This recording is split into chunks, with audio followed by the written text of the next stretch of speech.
लीजिए सुनिए मुंशी प्रेमचंद के लिखे उपन्यास कर्मभूमि के 31वें भाग को मेरी यानी समीर गोस्वामी की आवाज में। दूसरे दिन मंदिर में कितना समारोह हुआ, शहर में कितनी हलचल मची, कितने उत्सव मनाए गए, इसकी चर्चा करने की जरूरत नहीं। सारे दिन मंदिर में भक्तों का तांता लगा रहा। ब्रह्मचारी आज फिर विराजमान हो गए थे और जितनी दक्षिणा उन्हें आज मिली उतनी शायद उम्र भर में न मिली होगी। इससे उनके मन में विद्रोह बहुत कुछ शांत हो गया। किंतु ऊंची जाति वाले सज्जन अब भी मंदिर में देह बचाकर आते और नाक सिकोड़े हुए कतरा कर निकल जाते थे। सुखदा मंदिर के द्वार पर खड़ी लोगों का स्वागत कर रही थी। स्त्रियों से गले मिलती थी, बालकों को प्यार करती थी और पुरुषों को प्रणाम करती थी। कल की सुखदा और आज की सुखदा में कितना अंतर हो गया है। भोग विलास पर प्राण देने वाली रमणी आज सेवा और दया की मूर्ति बनी हुई है। इन दुखियों की भक्ति, श्रद्धा और उत्साह देख देख कर उसका हृदय पुलकित हो रहा है। किसी की देह पर साबुत कपड़े नहीं हैं, आंखों से सूझता नहीं, दुर्बलता के मारे सीधे पांव नहीं पड़ते, पर भक्ति में मस्त दौड़े चले आ रहे हैं, मानो संसार का राज्य मिल गया हो, जैसे संसार से दुख दरिद्रता का लोप हो गया हो। ऐसी सरल निष्कपट भक्ति के प्रभाव में सुखदा भी बही जा रही थी। प्रायः मनस्वी कर्मशील महत्वाकांक्षी प्राणियों की यही प्रकृति है। भोग करने वाले ही वीर होते हैं।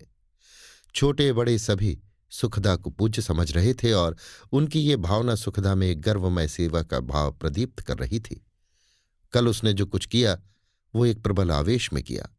उसका फल क्या होगा इसकी उसे जरा भी चिंता न थी। ऐसे अवसरों पर हानि लाभ का विचार मन को दुर्बल बना देता है। आज वो जो कुछ कर रही थी उसमें उसके मन का अनुराग था, सद्भाव था। उसे अब अपनी शक्ति और क्षमता का ज्ञान हो गया है। वो नशा हो गया है जो अपनी सुध बुध भूलकर सेवारत हो जाता है, जैसे अपनी आत्मा को पा गई है। अब सुखदा नगर की नेत्री है। नगर में जाति हित के लिए जो काम होता है सुखदा के हाथ हो उसका श्री गणेश होता है। कोई उत्सव हो, कोई परमार्थ का काम हो, कोई राष्ट्र का आंदोलन हो, सुखदा का उसमें प्रमुख भाग होता है। उसका जी चाहे या न चाहे भक्त लोग उसे खींच ले जाते हैं। उसकी उपस्थिति किसी जलसे की सफलता की कुंजी है।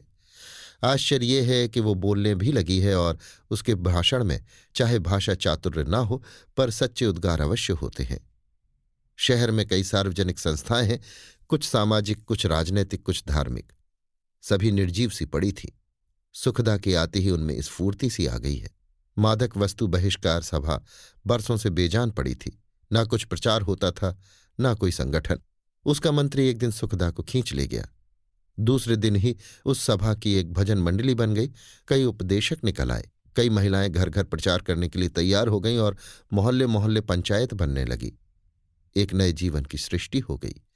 अब सुखदा को गरीबों की दुर्दशा का यथार्थ रूप देखने के अवसर मिलने लगे।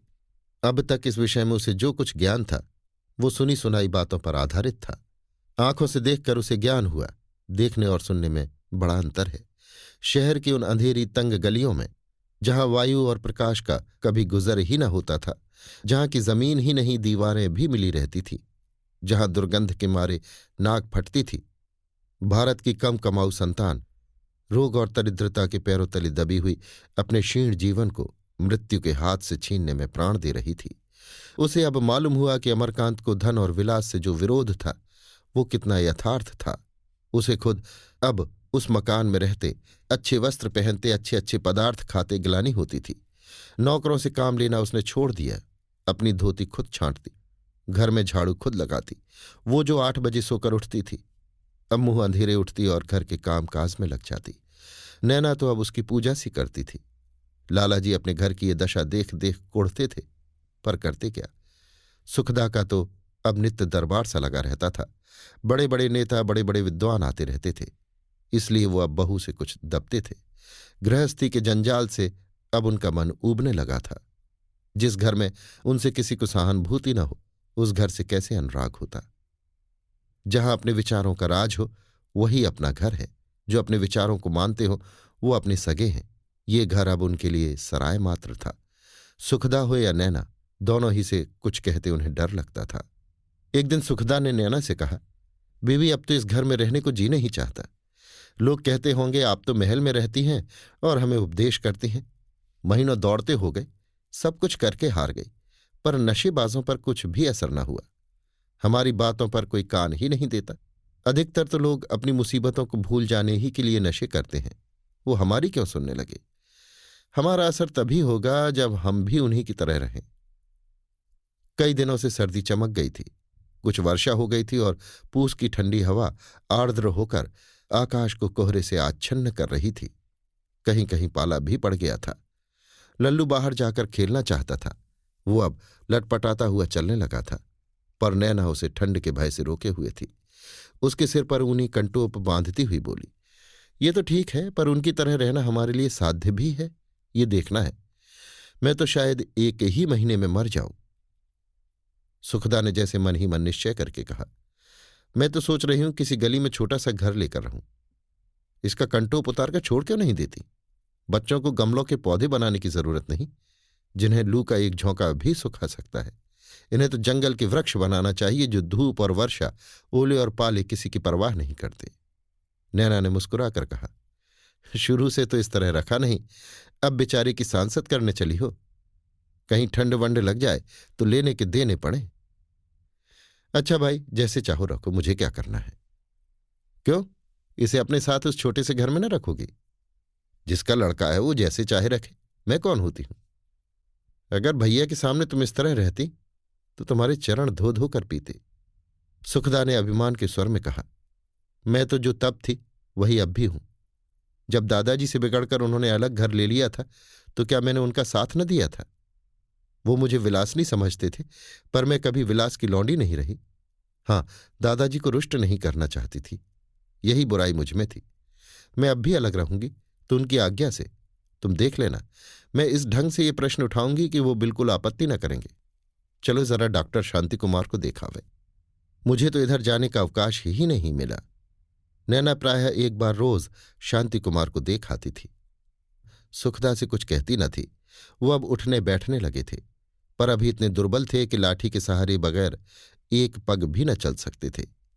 चोटें उन्होंने खाई, 6 महीने से शैय्या सेवन कर रहे थे, और यश सुखदा ने लूटा। ये दुख उन्हें और घुलाए डालता था। यद्यपि उन्होंने अंतरंग मित्रों से भी कभी अपनी मनोव्यथा नहीं कही, पर यह कांटा खटकता अवश्य था। अगर सुखदा स्त्री न होती और वो भी प्रिय शिष्य और मित्र की, तो कदाचित वो शहर छोड़कर भाग जाते। सबसे बड़ा अनर्थ ये था कि इन 6 महीनों में सुखदा 2-3 बार से ज्यादा उन्हें देखने न गई थी।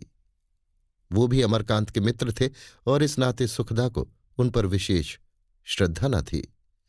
नैना को सुखदा के साथ जाने में कोई आपत्ति न हुई। रेणुकाबाई ने कुछ दिनों से मोटर रख लिया था, पर वो रहता था सुखदा ही की सवारी में। दोनों उस पर बैठकर चली। लल्लू भला क्यों अकेले रहने लगा था, नैना ने उसे भी ले लिया।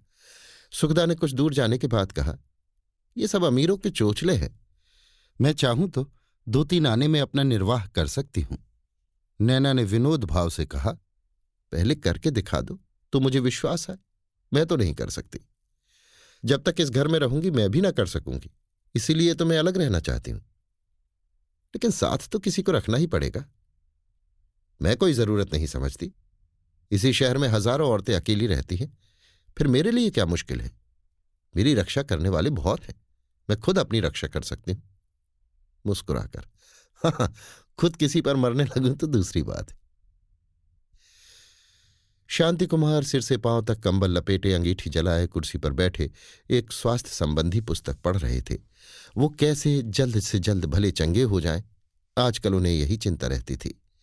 दोनों रमणियों के आने का समाचार पाते ही किताब रख दी और कंबल उतार कर रख दिया।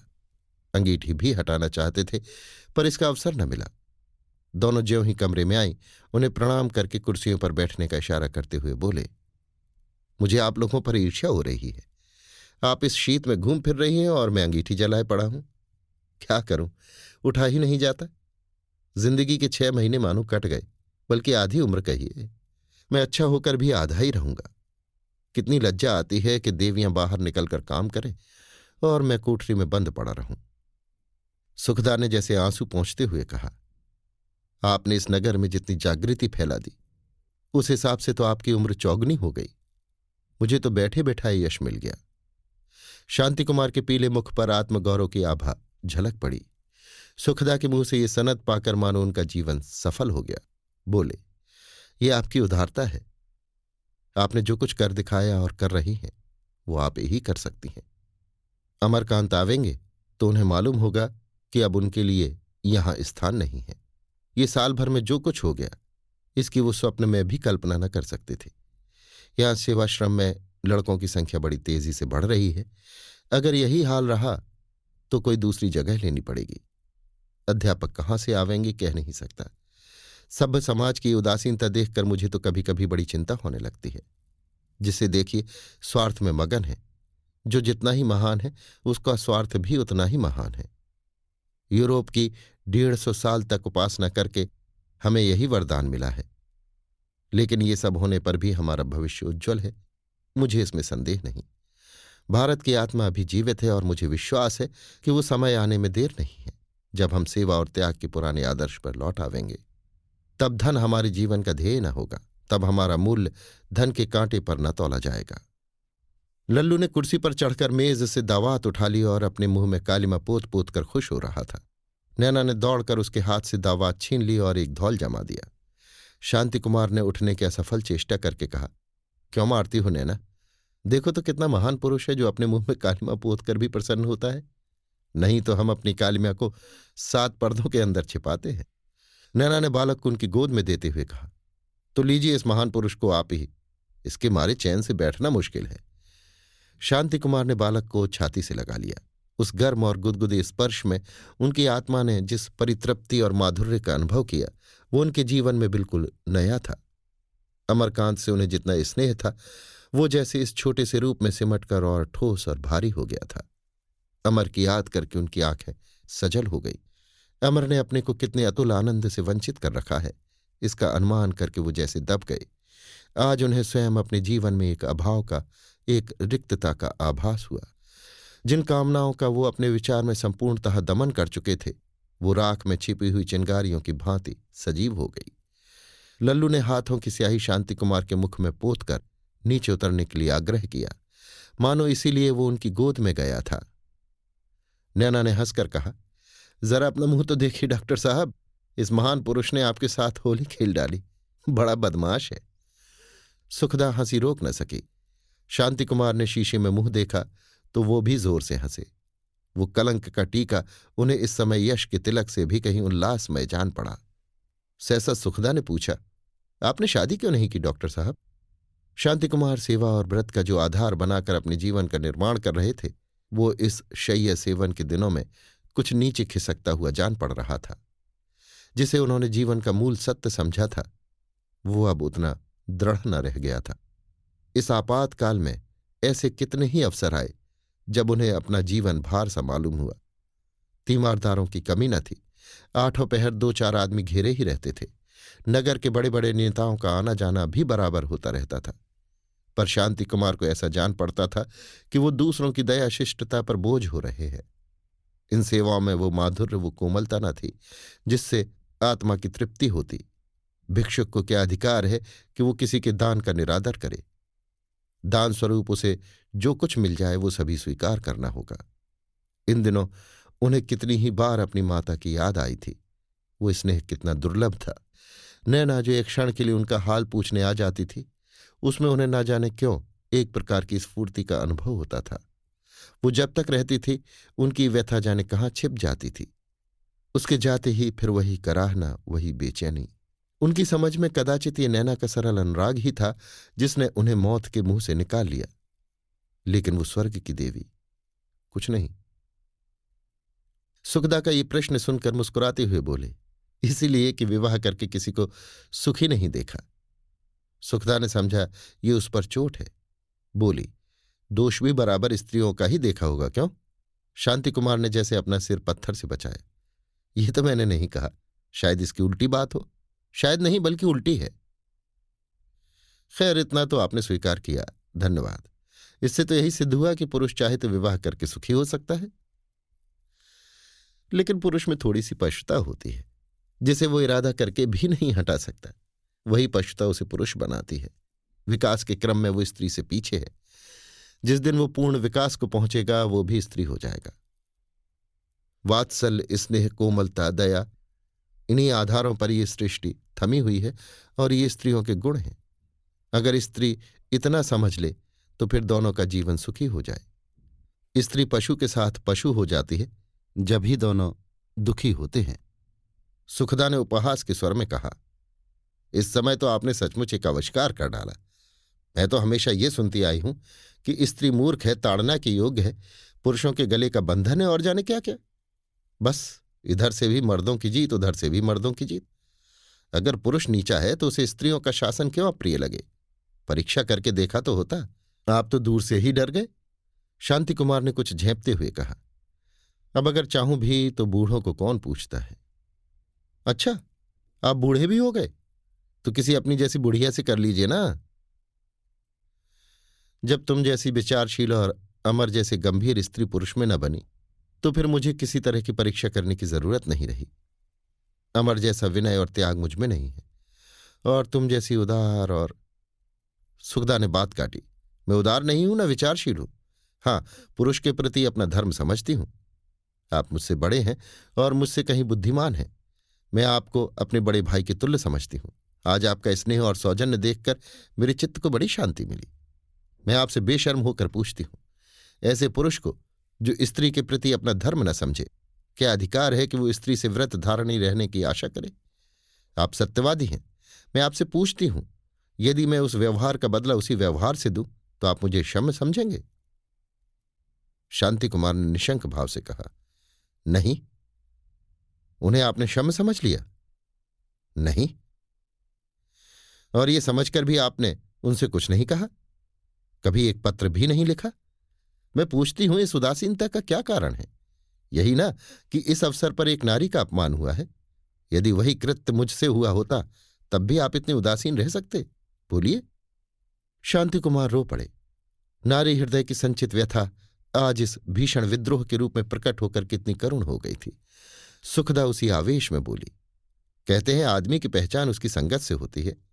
जिसकी संगत आप और मोहम्मद सलीम और स्वामी आत्मानंद जैसे महान भावों की हो, वो अपने धर्म को इतना भूल जाए, ये बात मेरी समझ में नहीं आती। मैं ये नहीं कहती कि मैं निर्दोष हूं। कोई स्त्री ये दावा नहीं कर सकती और न कोई पुरुष ही ये दावा कर सकता है। मैंने सकीना से मुलाकात की है। संभव है उसमें वो गुण हो जो मुझ में नहीं है। वो ज्यादा मधुर है, उसके स्वभाव में कोमलता है। हो सकता है वो प्रेम भी अधिक कर सकती हो।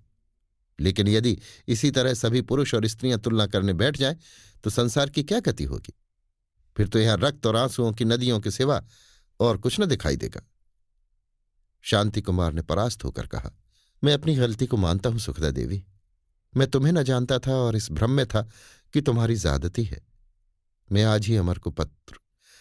सुखदा ने फिर बात काटी, नहीं, मैं आपसे ये प्रेरणा करने नहीं आई हूं और न ये चाहती हूं कि आप उनसे मेरी ओर से दया की भिक्षा मांगें।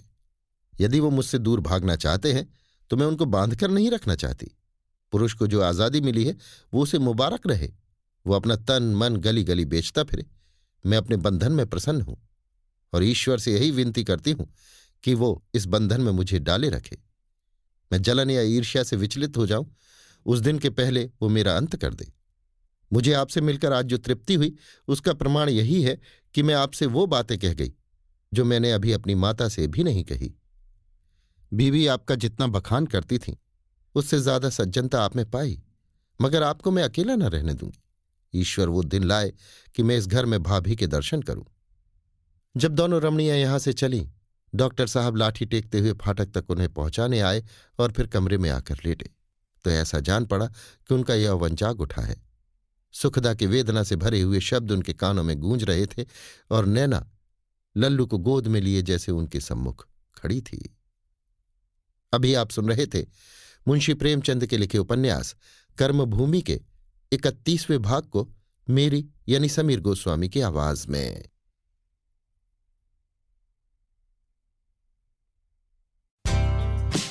Derek is the new superintendent in a large unified school district.